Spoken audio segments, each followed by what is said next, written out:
Welcome to our third session. My name's Dave Mallott. So we're going to spend the next half hour talking about a historic figure. And so first question you might ask is, how does all this fit in? And the perpetrator of why I'm here is sitting in front of me when you have to talk about something. Well, but I'm on call in the hospital, which I was this morning.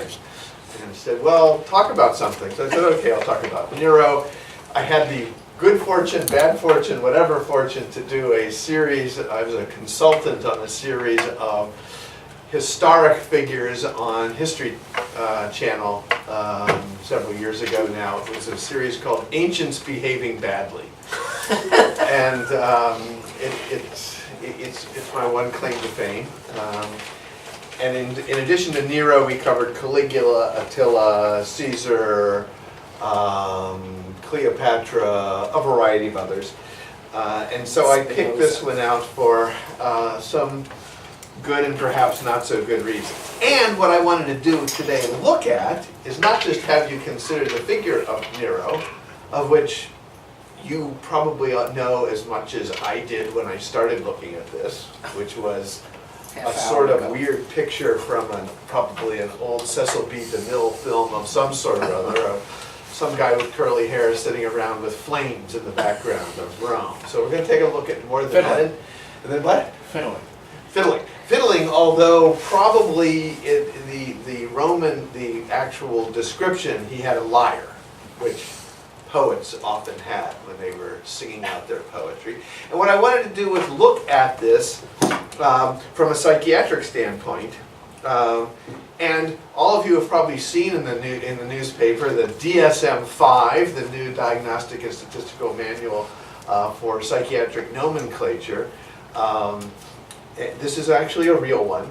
It's actually not that exciting to read, not nearly as exciting as the newspaper made it sound. But I did want to bring up a couple of introductory points regarding psychiatric diagnosis. It's fun to do, not only when you're a psychiatrist, but all of you make psychiatric diagnoses all the time.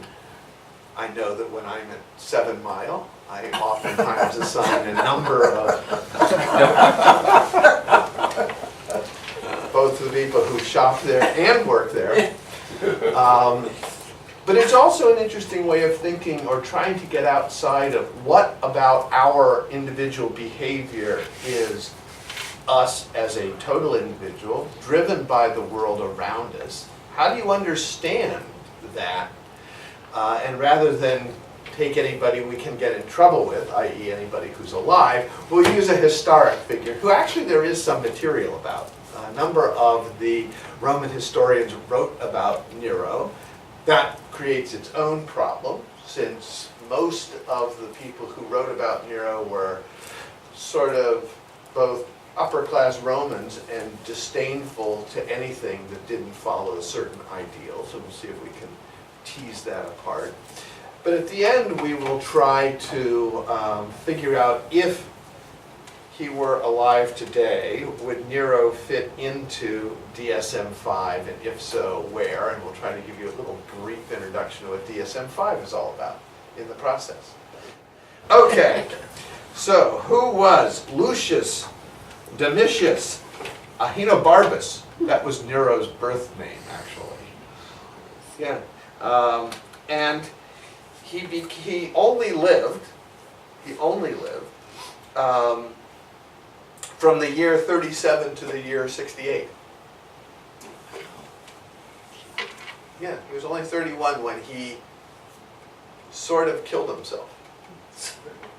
We'll get to that. Yeah, a little tease. Like, how do you sort of kill yourself? Actually, he killed himself with the help of his maid servant, who probably actually did most of the killing.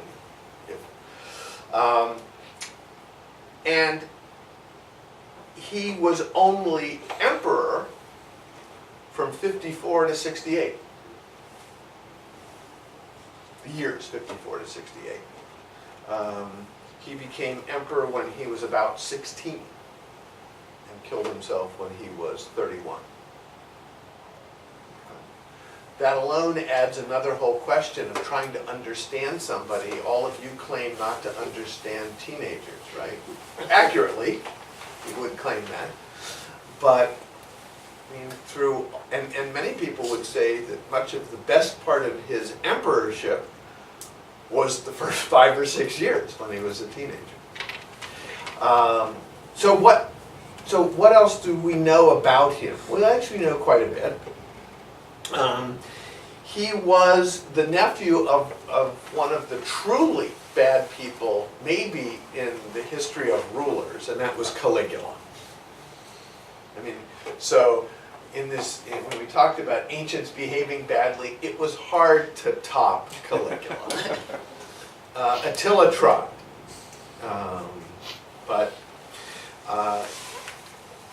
and probably because Caligula was so young, it probably protected Nero in some ways because he was not seen as a threat. In those days, the empire had already become a place where you got wiped out if you were at all seen as a threat to the sitting emperor, one way or another. And we'll get to some of the ways people were eliminated.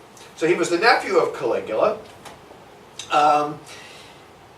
Caligula was assassinated, but before he was assassinated, Caligula had seized basically all of Nero's property, inheritance, and banished him to live with his aunt. So he grew up in poverty, essentially, until he got adopted by his great-uncle, Claudius. How many of you remember the show, watching the show, I, Claudius? You don't have to take a test on it, okay, right?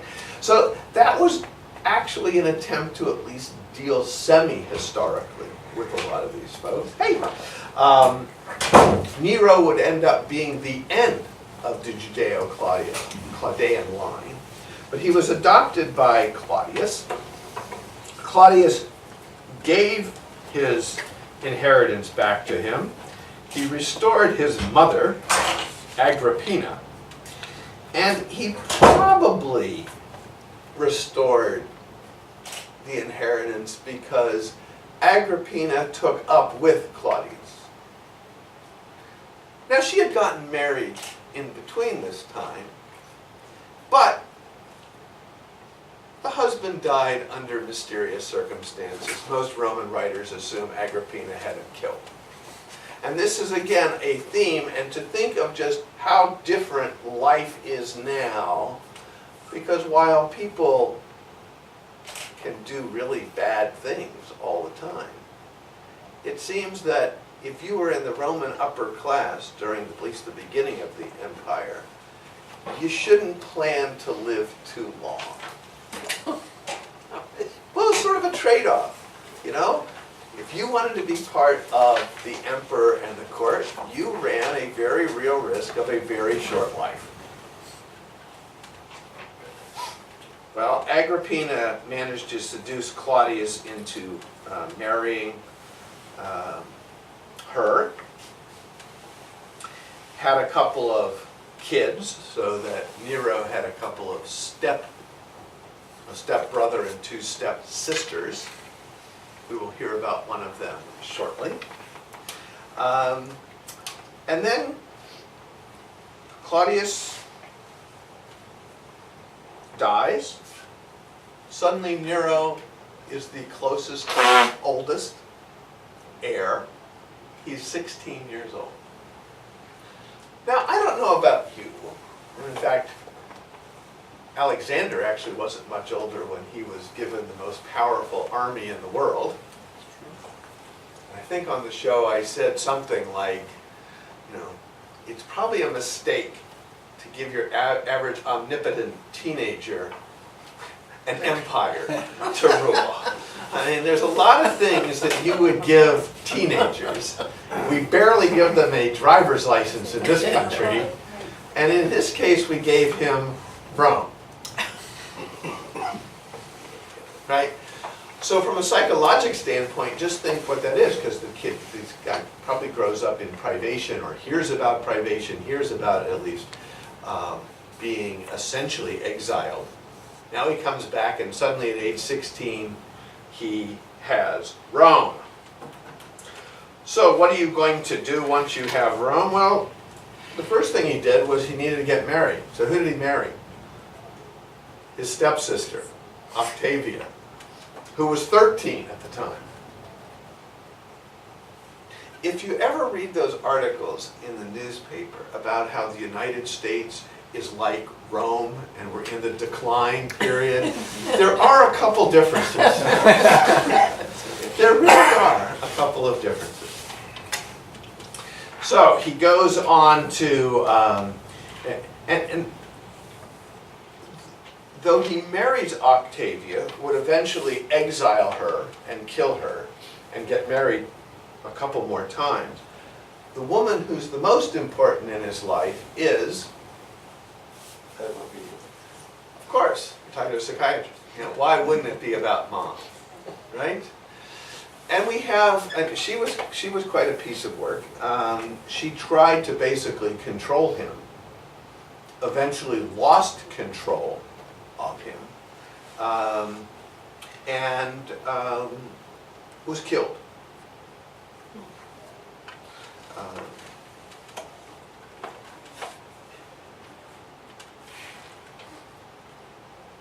This didn't stop him. And probably one of the most interesting things about Nero, and one of the things that sets him apart from other emperors, is he did not see himself, like the others did, as a great military ruler or a great politician. As far as we can tell from the writings of the times, he saw himself as an actor and as a poet. Okay? And there's good evidence he even raced in the chariot races. All of those would have been looked down upon unbelievably by the ruling powers of Rome. Say what you will for the Roman Empire, their ideal of manhood was a very military, tough, macho kind of thing. We have descriptions and pictures, just not only in sculpted busts, but on coins, of Nero having long curly hair, a little wispy beard.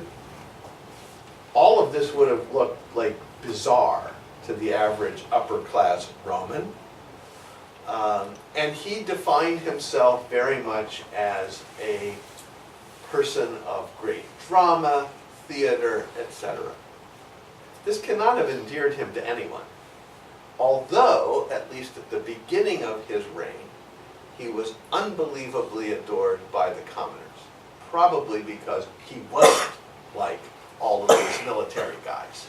And he cut a variety of taxes that brought the price of food down for the average person.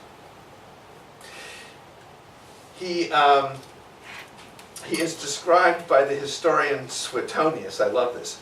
He was utterly shameless in the care of his person and in his dress, always having his hair arranged in tiers of curls, and during the trip to Greece, also letting it grow long, hang down behind. He often appeared in public in a dining robe with a handkerchief bound about his neck, ungirt and unshod.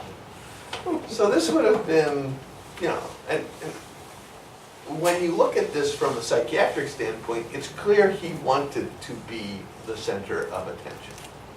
Always. Always.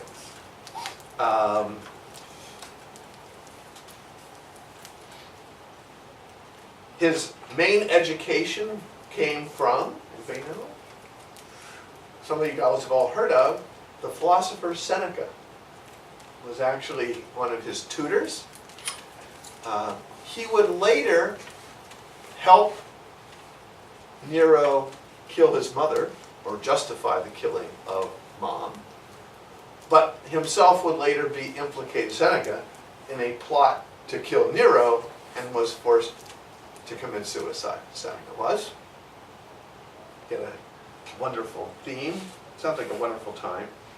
So his the early part of his reign was actually a very fascinating one. He built a lot of stuff. Rome was functioning very well. He made a major treaty with the eastern part of the empire, which was in unrest at that time. He was very Hellenized. He was very Greek in his kind of leaning and appearance, etc. But then sort of the key event that happened, that you guys know about, is the giant fire. Now, is this such a big event? So it burned down about a sixth of Rome, something like that. Well, there were lots of fires that burned down a sixth of Rome. In fact, mostly Rome was a wooden village that burned a lot, yeah, not infrequently. Furthermore, there's good evidence that Nero wasn't even in Rome when the fire occurred. Furthermore, there's a lot of evidence that he rushed back to Rome and tried to,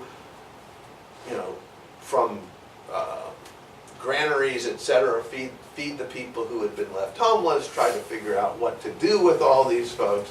For this, he was met with not a lot of love, and that's probably just the buildup of his shenanigans over the years, or the dislike of his person. However, after the fire, he built himself a house that was also a sixth of Rome. And in order to do that, he basically did what everybody does, which is, raise taxes. It was he built a 120-foot tall statue of himself to put in his new house.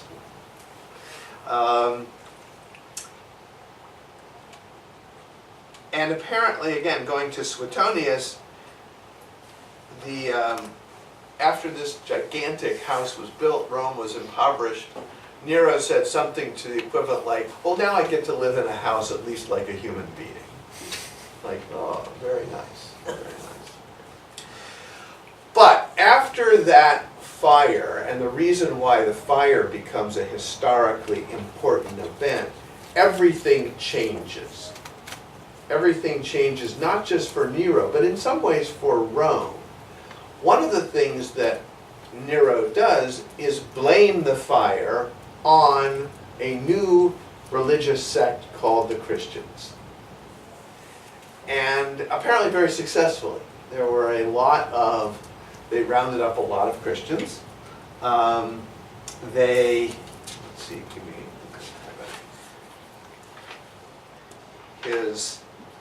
my favorite is what he did to them. He apparently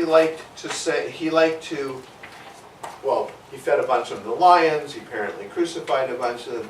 He dipped a bunch of them in pitch and lit them on fire. And these were called Nero's torches. It was to the extent, he dressed them up as animals, in animal skins, and had them hunted. Okay. Tacitus reports, and now, believe me, these historians are not particularly bleeding heart liberals, if you guys have ever read Roman histories. Even Tacitus says, even though the Christians were hated as a depraved and subversive sect, Nero's cruelty was so great that there was actually a tremendous amount of sympathy and pity for them. And so it may have actually had, to some extent, the reverse effect of what he eventually wanted to do. And it may have, in some ways, justified the early Christian group in Rome. In Christian tradition, there is the question of whether he had Peter and Paul killed. Now, there's no great evidence for that. In the Jewish tradition, it says he fled Rome, went to the Middle East, converted to Judaism. There's no evidence for that either. But it's fascinating to think that in some ways, the fire, the end of the Judeo-Chaldean line, really had a tremendous turning point He didn't leave a direct heir. This is right at the time where Rome becomes essentially strictly a martial state. Strictly a martial state. So he got married to Octavia, he murdered his mother, he murdered the second wife, he finally married a third wife who outlived him, although she stayed in complete isolation. Apparently the second wife was pregnant, and he kicked her to death while she was pregnant, which is one of the reasons why he needed a third wife and had no heir all at once. So he wasn't like a happy sort of guy. My favorite, though, is you're the emperor of Rome, right? Somewhat more powerful than being the, I don't know, spiritual head of Amuno or professor at UMBC. And you would think you would not have to win all the prizes. There's apparently a very good, there's good historic reason to believe that when he took up chariot racing, he delayed the Olympic Games from 67 AD CE to from 65 to 67, so he could compete. And he won all the prizes. He won a chariot race, including a chariot race that it was clearly recorded he'd fallen off his chariot about halfway through. He couldn't have even finished the race, much less win. But apparently things have become so corrupt, he just won all these awards for fun. Now, you know, it is good to be king. So where does that leave us? I mean, to me, there's kind of two lessons of Nero. When you want to see an empire go off the rails very quickly, go from Caligula to Claudius to Nero. And believe me, Rome had been festering for 300 years at that point, on the verge of periodic collapse. But this sort of guaranteed its end as anything that we would think of as a nation, and just became a giant kind of military-run organization. But more than that, how do you understand a historic figure? How do you understand a historic figure? There is no record of him being what we would call crazy. As far as we know, he was never overtly delusional. Caligula probably was, by the way. Caligula had his... it was never clear when Caligula had his horse made a senator, whether he was doing that to kind of get back at the other senators, or whether he really believed his horse was sort of a real individual. That's one that continues to be debated, apparently. But so there's no evidence that Nero was crazy. If you had grown up, so let's say instead of people yelling at one another in your houses of origin, what if they had just poisoned one another? And believe me, everybody had a poisoner that was employed by them, not necessarily to poison anybody else, but to test your food so you didn't get poisoned. This is at the upper ranks of Rome. This is who's leading the most powerful force in the world at the time. Okay? So, how abnormal does one's behavior have to be before we call it psychiatric? Right? I mean, how abnormal does the behavior you see on an everyday basis have to be considered abnormal? And how abnormal to end up getting one of these psychiatric diagnoses? Okay? Well, let me read you one. After what I've just told you, and obviously I probably told you a somewhat skewed story, although this is a lot of the extant information we have on Nero. And by the way, if this sounds like any of your relatives, I'm not referring to them. Okay? A pervasive pattern of excessive emotionality and intention-seeking beginning by early adulthood and present in a variety of contexts. is uncomfortable in situations in which he or she is not the center of attention. Interaction with others is often characterized by inappropriate, sexually seductive, or provocative behavior. Displays rapidly shifting and shallow expression of emotions. Consistently uses physical appearance to draw attention to self. Has a style of speech that is excessively impressionistic and lacking in detail. Shows self-dramatization, theatricality, and exaggerated expression of emotion. Is suggestible. Considers relationships to be more intimate than they actually are.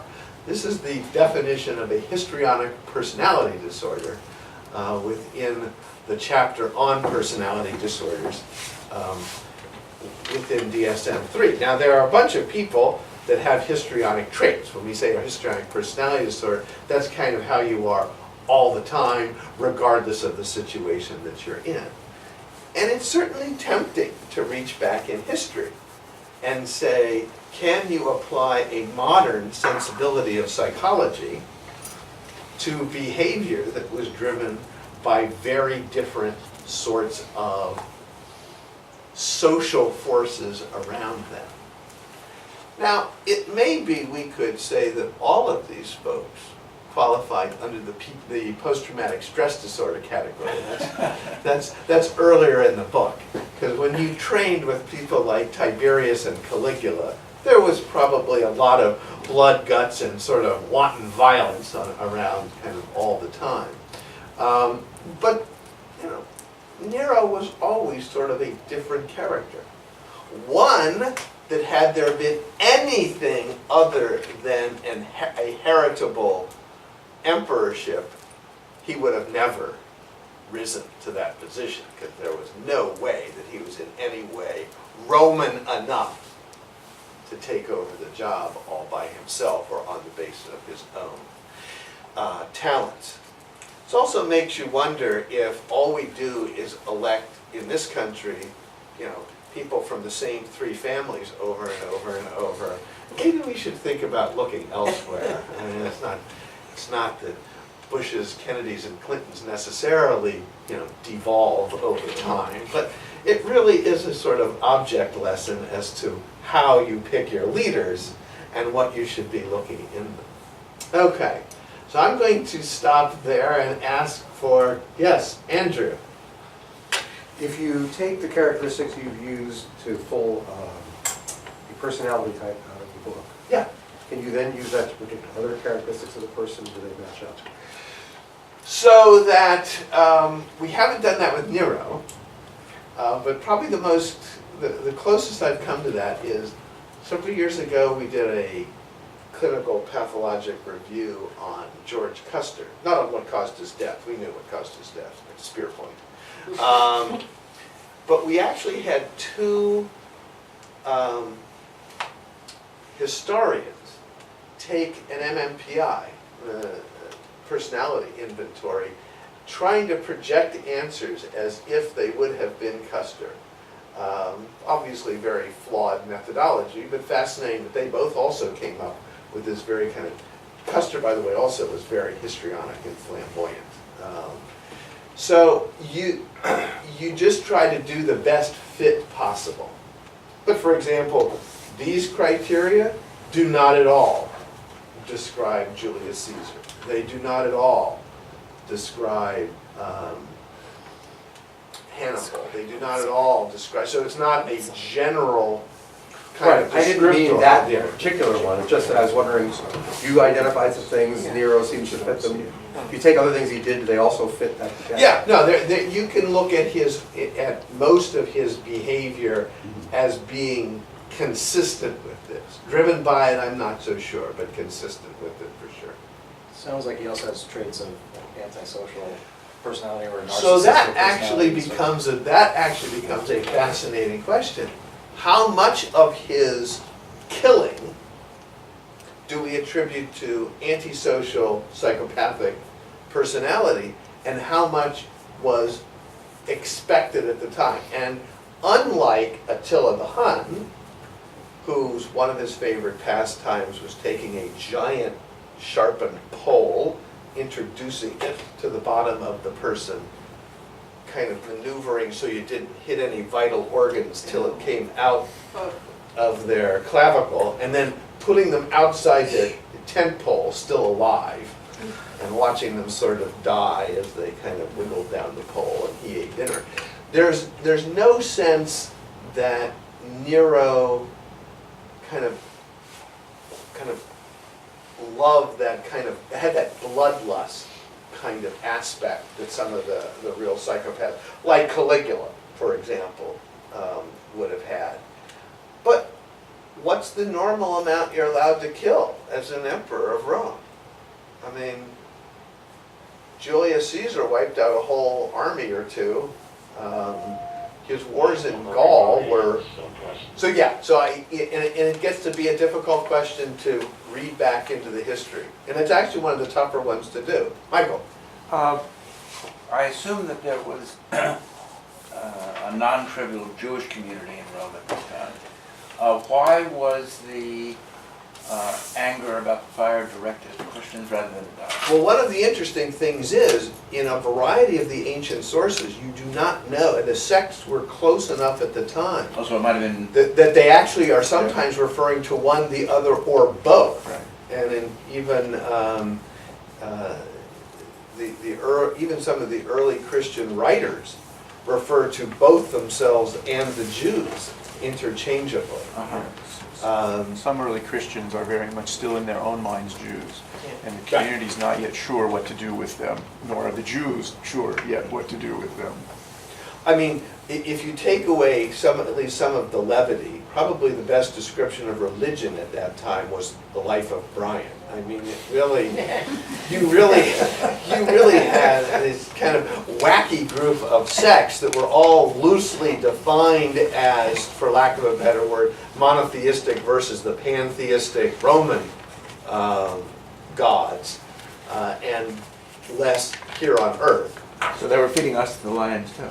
Yeah. Well, yes. Maybe we didn't taste as good. Who knows? But no, the Christians came under particular opprobrium, probably because they promised their followers more, namely everlasting life, and that would impinge more directly on the religious paganism of the Romans. So yeah, it would not be until Constantine that we got the best of both worlds. You know, anti-Semitic Christians who wanted to take over the world. So, and on that happy note, let's go get a cookie. No, wine and cheese now. Wine and cheese. That's right. We graduate from cookies.